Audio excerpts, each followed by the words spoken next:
Alors, deuxième exercice du DEM, en espérant cette fois que tout soit bien enregistré. Toujours un exercice de EDEC 2015, mais cette fois un exercice d'algèbre avec une histoire de produit scalaire d'endomorphisme symétrique. Alors, la première question, on nous demande de justifier qu'il existe une base orthonormale constituée de vecteurs propres. Et ça, c'est du cours, puisqu'en fait, on nous dit que l'endomorphisme est symétrique. F est un endomorphisme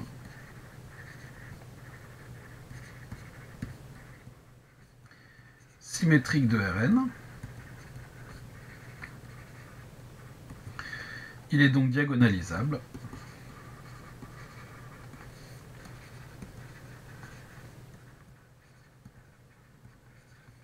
Dans une base orthonormée.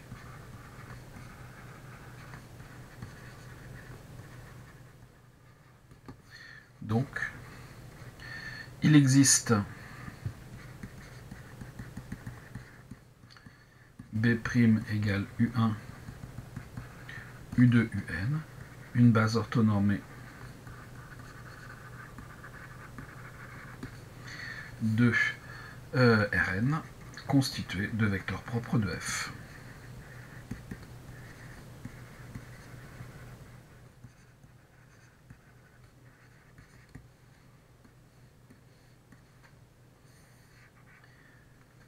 Facile. Deuxième question. Montrer que pour tout x appartenant à Rn, x scalaire f de x est positif. Bon. On a... alors ça ne marche pas pour tous les endomorphismes, ça, mais on a une information qui est que toutes les valeurs propres de f sont strictement positives. Bon. Donc on va se servir probablement de cette information, enfin quand je dis probablement, je vois pas comment on pourrait ne pas s'en servir, pour, pardon, pour montrer ce que l'on a. Bon. On nous a auparavant demandé de montrer qu'il existait une base orthonormée de vecteurs propres, donc c'est sans doute pas un hasard là non plus. Donc, je me donne x appartenant à Rn. Comme il existe une base orthonormée de vecteurs propres, il existe donc un n-uplet. Alors, je ne vais pas les appeler lambda 1, je vais les appeler... alors, on a déjà les 1, je vais les appeler x1, x2, xn dans Rn, tel que x, c'est donc la somme pour i allant de 1 à n des xi, ui. Et je vais calculer avec ça x, f de x. C'est donc la somme pour i allant de 1 à n des xi, ui, scalaire f de cette somme. Bon, mais il se trouve que le produit scalaire est bilinéaire, et il se trouve que f est elle-même linéaire. Donc on va avoir, je vais décomposer ça comme ça, la somme pour i allant de 1 à n des xi, ui, avec la somme pour, je vais prendre un autre indice, j allant de 1 à n, des xj, f de uj, car f linéaire.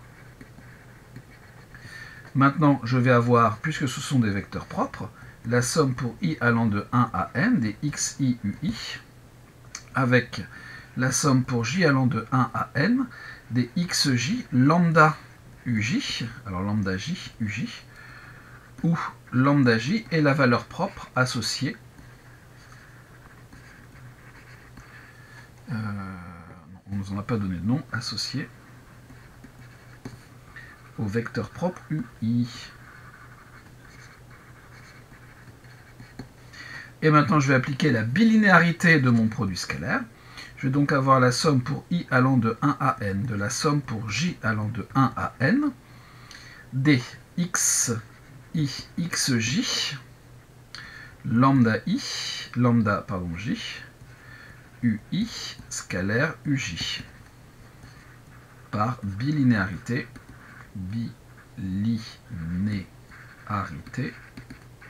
du produit scalaire.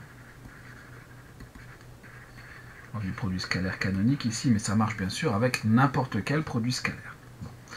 Et il se trouve que ui scalaire uj, ui scalaire uj est égal à 1 si et seulement si i est égal à j, et ui scalaire uj égale à 0, sinon. Donc il nous reste quoi? X scalaire f de x, c'est donc la somme pour i allant de 1 à n des xi carré, lambda i, et c'est tout, qui est donc positif.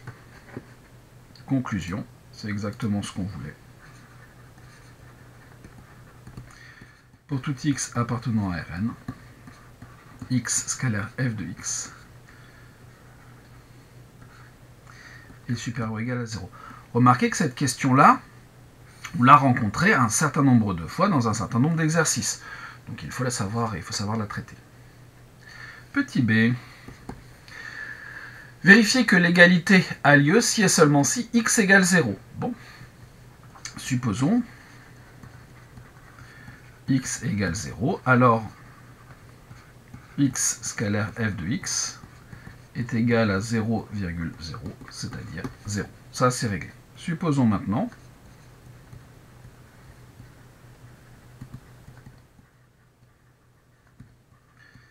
que x scalaire f de x est égal à 0. D'après ce qui précède,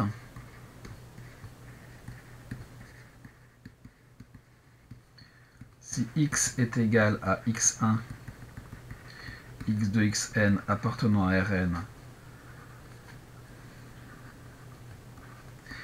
et que lambda 1, lambda 2, lambda n, alors j'aurais peut-être dû le préciser ici, hein, car pour tout i appartenant à un n, lambda i positif,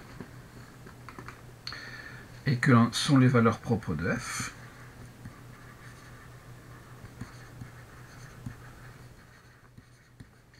alors x scalaire f de x est égal à la somme pour i allant de 1 à n des lambda i xi carré, et ça vaut 0. Bon. Une somme de termes positifs est nulle si et seulement si chacun des termes est nul. D'où, pour tout i appartenant à 1 n, lambda i xi carré est égal à 0. Or, pour tout i appartenant à 1 n, lambda i est différent de 0, donc pour tout i appartenant à 1 n, c'est xi qui vaut 0, d'où x égale 0. Conclusion,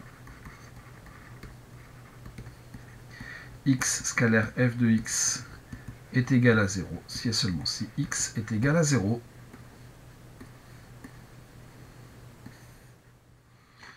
Encore une question de régler.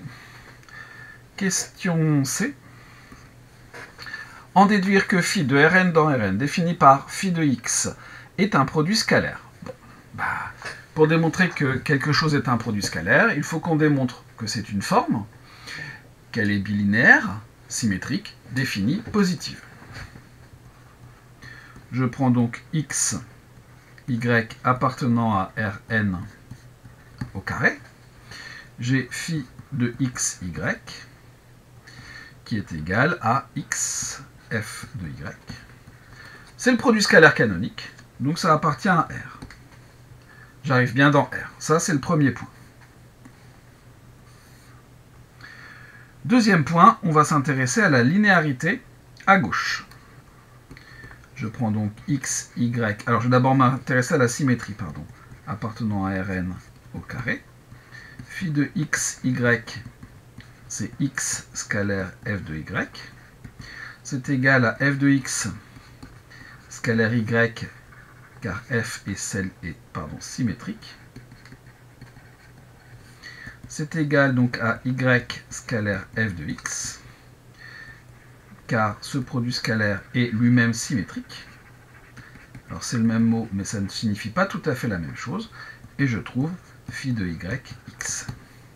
D'où phi de x, y égale phi de y, x. Phi est elle-même symétrique.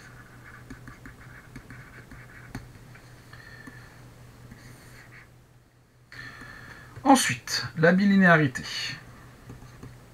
Je prends x, y, z dans Rn au cube et lambda 1 réel. Et je vais m'intéresser à phi de lambda x plus y avec z, c'est-à-dire lambda x plus y f de z, c'est-à-dire lambda x f de z plus y f de z, c'est-à-dire lambda phi de x et de z plus phi de y et de z. Phi est linéaire à gauche.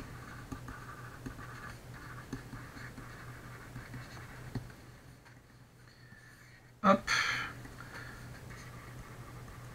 Comme phi est symétrique, phi est également linéaire à droite. Et donc bilinéaire. Ensuite, il faut que je montre que phi est positive. Ensuite, soit x appartenant à Rn, vous avez phi de x qui est égal à x scalaire f de x, qui est positif d'après la question de A. Donc phi est positive.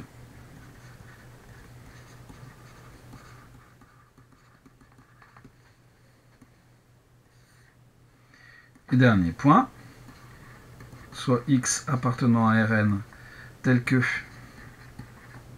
phi de x égale x scalaire f de x égale 0, alors d'après 2b, x égale 0, donc phi est défini.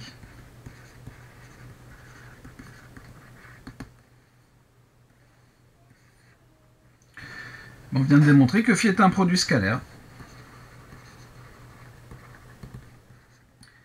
Phi est un produit scalaire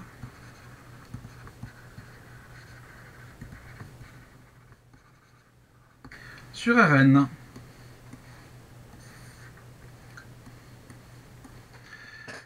Question 3.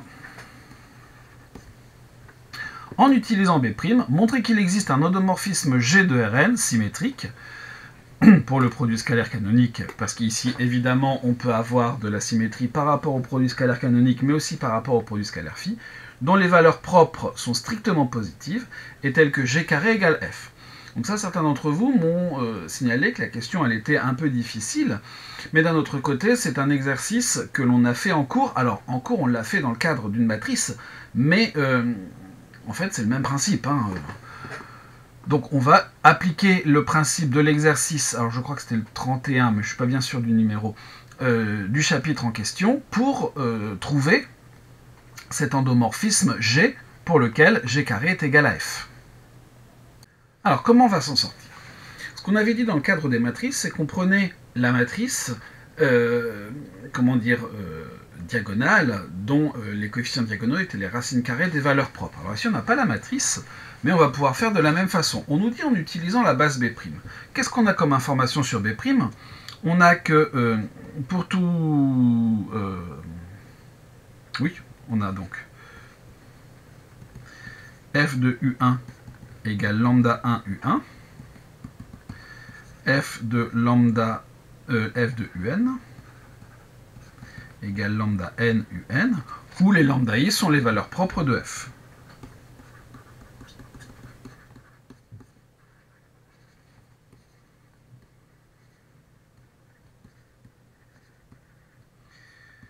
Associé au vecteur propre U1, U2, UN.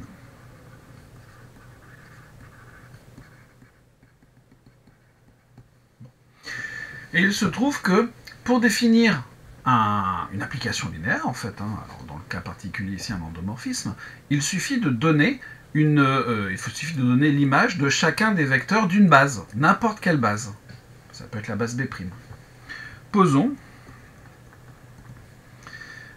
pour tout i appartenant à un n, j'ai l'endomorphisme G tel que, alors je vais dire, alors plutôt dire les choses de cette façon-là, soit G, l'endomorphisme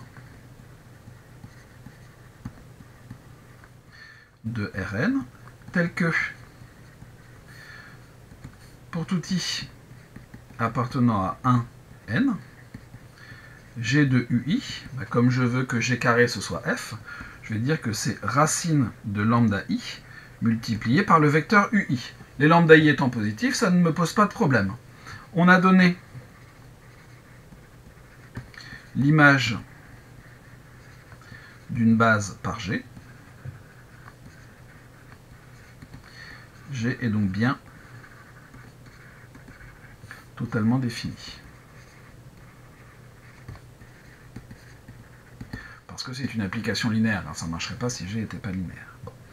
Voilà comment on définit G. Alors, est-ce que ça suffit pour répondre à la question? Non, puisque maintenant, il va falloir montrer que les valeurs propres de G sont strictement positives et que G carré égale F. On peut remarquer que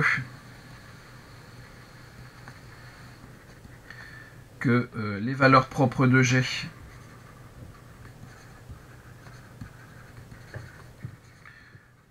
sont valeur absolue de lambda 1, valeur absolue, racine de lambda n, puisqu'elles sont associées à des vecteurs propres qui sont non nuls.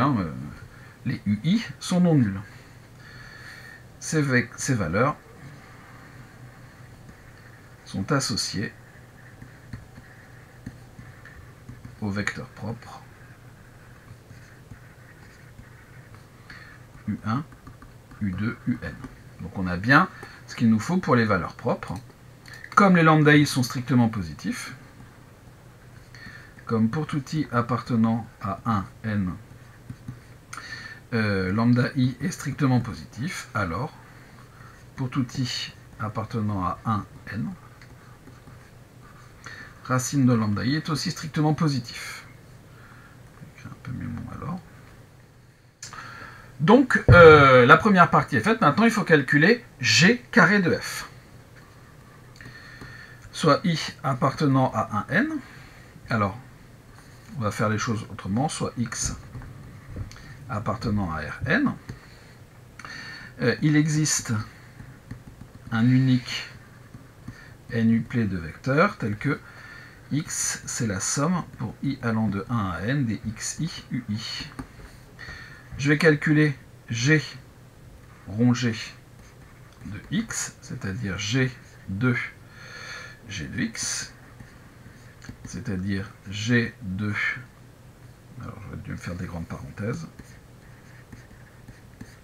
C'est-à-dire G de la somme pour I allant de 1 à n des xi multiplié par G de ui, c'est-à-dire G de la somme pour I allant de 1 à n des xi multiplié par racine de lambda i ui, et G étant linéaire, c'est-à-dire que je vais avoir ici la somme pour I allant de 1 à n des xi racine de lambda i multiplié par G de ui, c'est-à-dire la somme pour I allant de 1 à n des xi multiplié par lambda i ui, c'est-à-dire f de x. On a donc bien G carré est égal à F. Conclusion.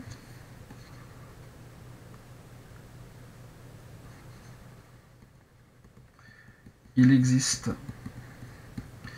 un endomorphisme G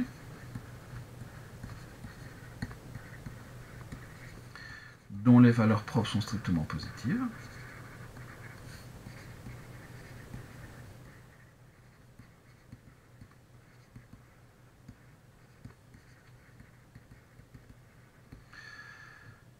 Tel que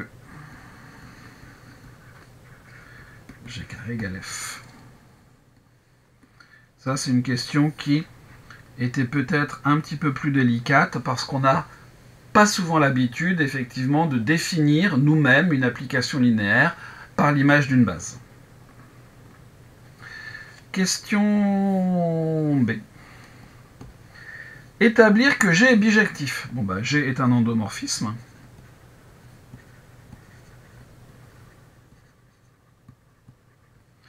Dont les valeurs propres sont strictement positives.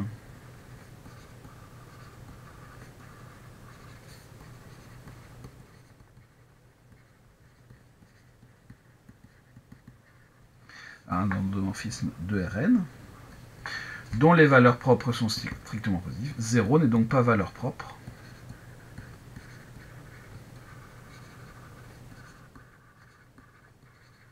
De G, comme on est en dimension finie. Donc G est bijectif.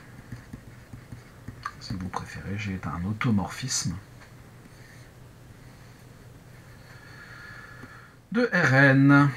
Dernière question.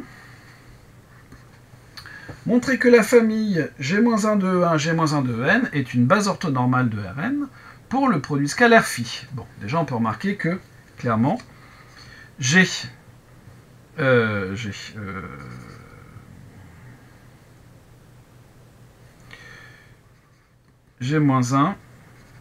est un endomorphisme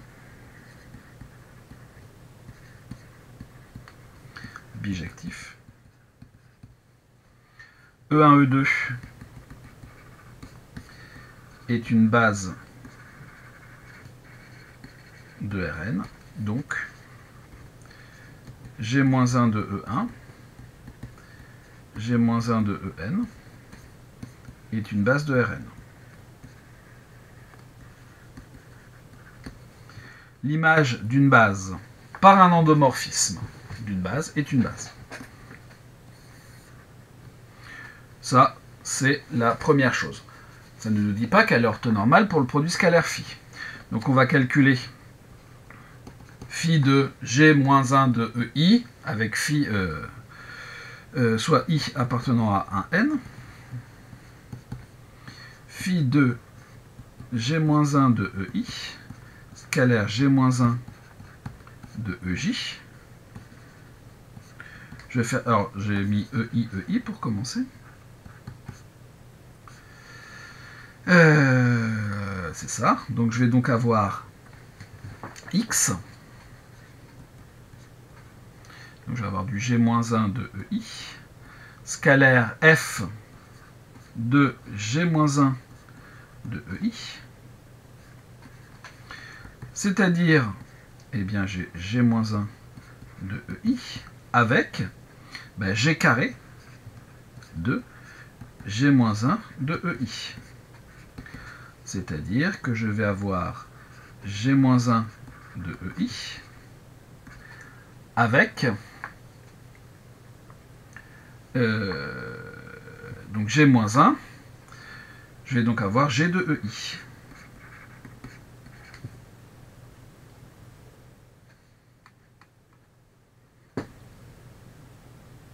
Voilà, alors ça me fait penser que j'ai oublié quelque chose. J'ai oublié quelque chose à la question 3A, c'est très important. Or, G est symétrique, donc je vais avoir ici G de G-1 de EI, scalaire EI, car G est symétrique. J'ai oublié de le montrer, donc je vais le montrer juste après. Et donc je trouve EI scalaire EI. Et là, je suis en train de me dire que j'ai tout fait avec des EI. Donc j'ai J appartenant à un N. Et ici, j'aurais dû mettre des J. Ici, c'est bon. J, J, J, J. Et donc ça, c'est égal à 0 si I est égal à J. Pardon, 1 si I est égal à J. 0 si I est différent de J. Donc la base est orthonormale pour le produit scalaire phi. Donc, G-1 de E1, G-1 de En est orthonormal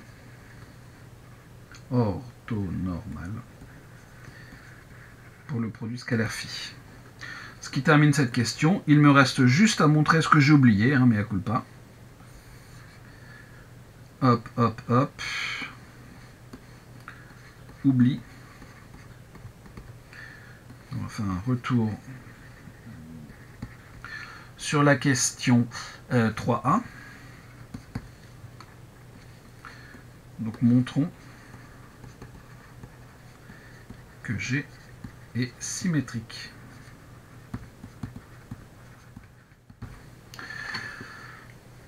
Donc on a calculé les choses, et donc est symétrique pour le produit scalaire canonique, donc il faut que je calcule x scalaire g de y.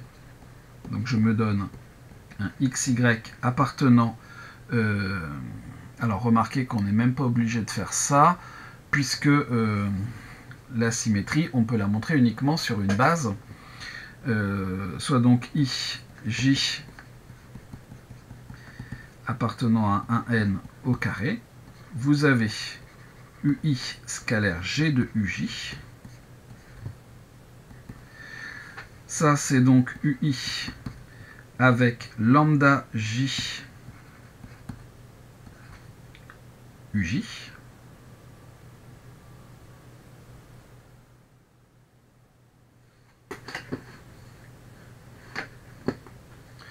Est-ce que c'est... non, on va être plus malin que ça. La matrice de G dans la base B', c'est donc, et en plus ici en bas c'était pas les lambda I, c'était les racines de lambda I. Donc on a racine de lambda 1, racine de lambda n, 0, 0. Et donc la matrice de G dans la base orthonormale, orthogonale suffit, hein, mais est symétrique. Donc G est symétrique. Et voilà ce qui termine cet exercice. Et j'espère cette fois que ça a tout enregistré.